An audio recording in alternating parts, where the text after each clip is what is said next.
Good morning everyone and welcome back to another how to solve video. Today we are going to be learning about the three different properties, that is the associative property, the commutative property and the distributive property. First, let's start with the commutative property. Commutative means to commute or to move around. Let us understand this better by taking two numbers A and B.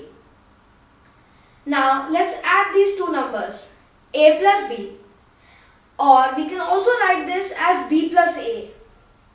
Now commutative property states that A plus B is equal to B plus A. This can be possible by addition or multiplication.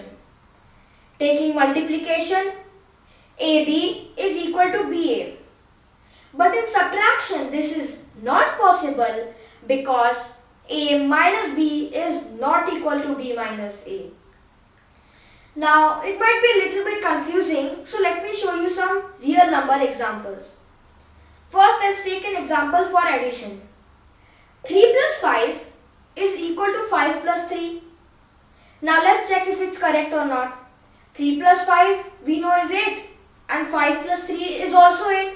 So 8 is equal to 8. So that is proved. Now the second is for multiplication. 3 into 2 is 6 and 2 into 3 is also 6. But for subtraction, when we take an example, 5 minus 3 is equal to 2. But 3 minus 5 is equal to negative 2. So 2 is not equal to our negative 2. Now we are going to learn about the associative property. The associative property states that when three numbers are added or multiplied, we are allowed to group them. We can group them either by pairing the first and second number, or the second and third number, or the first number and the third number. Now why I said addition and multiplication is because this property only satisfies for addition and multiplication. Let me show you some examples on the whiteboard. First, let's start with the addition examples. So for example, we have three numbers 3, 5, 7. So now in addition, we can write this as 3 plus 5 plus 7. Now what this property states as that 3 plus 5 plus 7 is equal to 3 plus 5 plus 7, but there is a parenthesis on the 5 and 3. That means we pair these numbers. So let's check if this is true or it satisfies or not.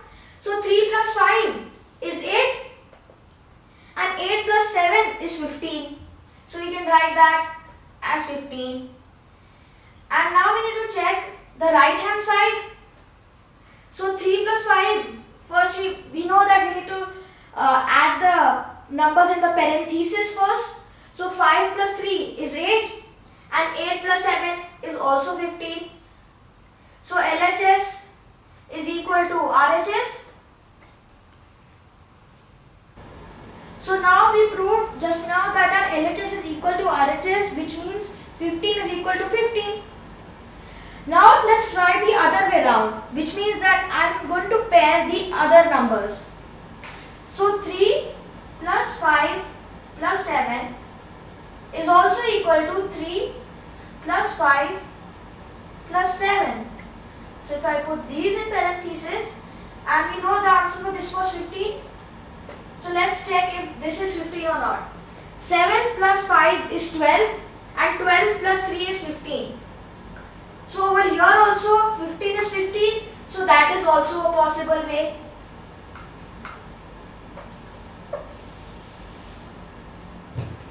Now the third way is that we pair the first and the third number, which is we write the same numbers again, 3 plus 5 plus 7, and we can write this as 3 plus 7 plus 5.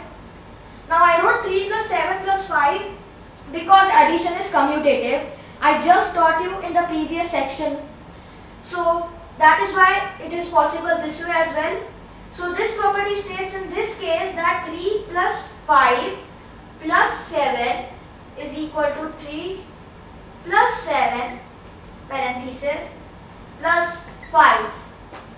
So we know the answer for this was 15, and this is 7 plus 3, 10.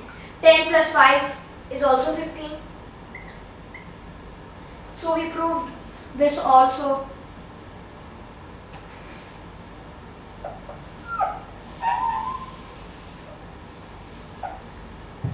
Now let's try this same in the multiplication.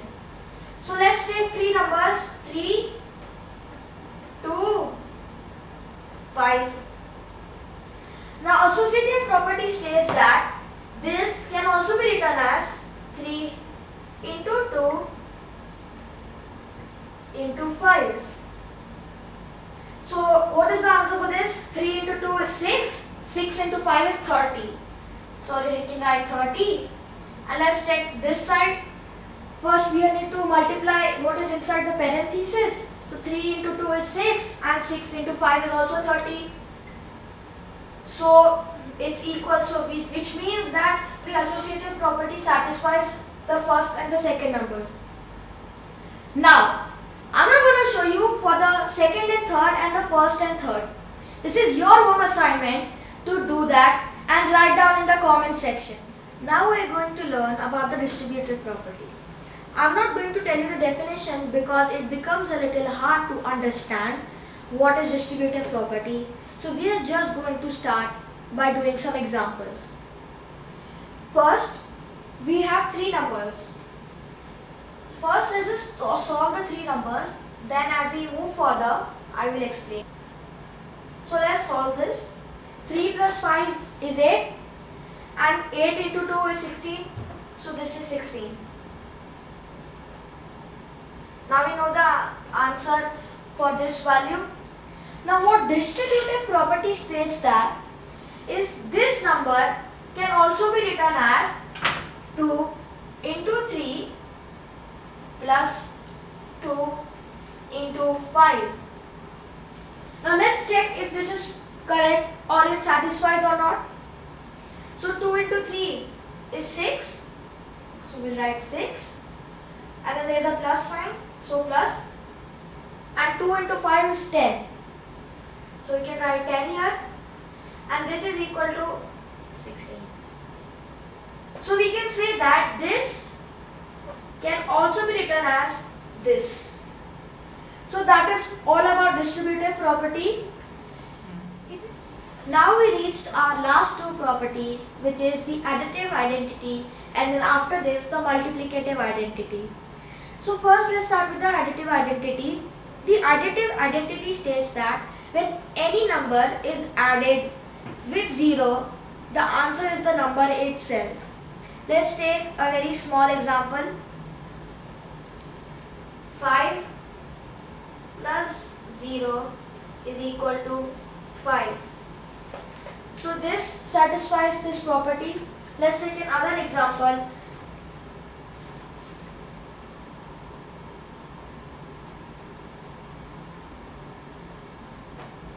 Over here also, when 1 by 3 is added with 0, the answer is 1 by 3, which is the number itself. Now let's move on to the multiplicative identity. The multiplicative identity states that when any number is multiplied with 1, the answer is the number itself. Let's see this with some examples.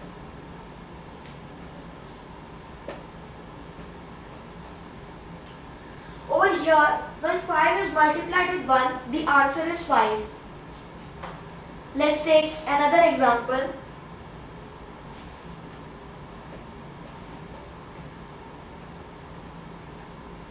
Over here, when 1 by 2 is multiplied with 1, the answer is 1 by 2 itself. If you learned something new today, please make sure to hit the subscribe button and like the video for more further details, as I'll be posting a video later on more harder questions on distributive property, as this is a very important chapter for higher standards and it is the basics. Thank you.